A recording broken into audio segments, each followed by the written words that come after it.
इसके अंदर जो हमने बेसिक जो मेन फीचर्स हैं, इसमें हमने प्लेट्स कौन सी यूज़ की हैं, हमने स्ट्रक्चर कौन सा यूज़ किया है, हमने इसमें इन्वर्टर्स कौन से यूज़ किए हैं, केबल कौन यूज़ की है, ट्रांसफार्मर कौन सा यूज़ किया है, 11 केवी का पैनल क्यों यूज़ किया है, ट्रांसफार्मर क्यों यूज़ किया है, उन तमाम चीज़ों का आंसर मैं आपको करता हूँ।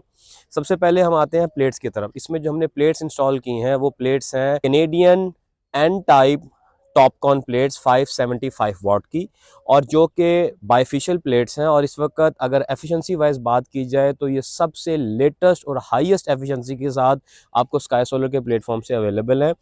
और इसके बाद जो स्ट्रक्चर यूज़ किया है वो हमने एल्यूमिनियम का 2.6 mm का स्ट्रक्चर यूज़ किया है, जिसकी लाइफ तकरीबन 25 ईयर, मोर देन 25 ईयर है। आपको पता है एल्यूमिनियम जो है वो एक क्रोजन प्रूफ धात है।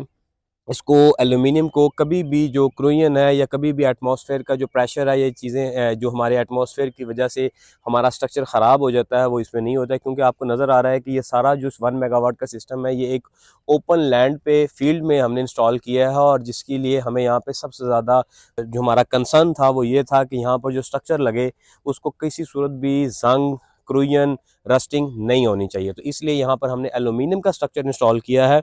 और इसके बाद जहाँ पर जो अगर हम आपको इसकी बात करते हैं विंड प्रेशर की, तो आपको अंदाज़ा होगा कि विंड प्रेशर को मद्देनज़र रखते हुए हमने एल्यूमिनियम स्ट्रक्चर के नीचे तकरीबन 2 फीट बाय 2 फीट के ब्लॉक्स जो बनाए हैं, ताकि इसकी वेट बेरिंग कैपेसिटी को इंक्रीज़ किया जा सके। और इसकी वजह से जब विंड प्रेशर आता है तो हमारी प्लेट्स जो हैं वो स्टेबल रहें और उसकी जो मूवमेंट है वो ना हो सके। और उसके बाद अगर आपको इसके इर्द गिर्द नज़र आ रहा होगा, हमने फेंसिंग की है। फेंसिंग करने की मेन वजह तो ये है कि ताकि आपको पता है कि इर्द गिर्द बिल्कुल सारे खेत हैं और एक ओपन फील्ड है, तो किसी किस्म का कोई जानवर या किसी किस्म का किसी को कोई भी इंटरफेरेंस हमारे इस पावर हाउस में ना हो सके, जो कि नुकसानदेह हो सकती है हमारे पावर हाउस के लिए भी और हमारे अगर कोई जानवर या कोई भी चीज़ आ जाती है तो उसके लिए भी।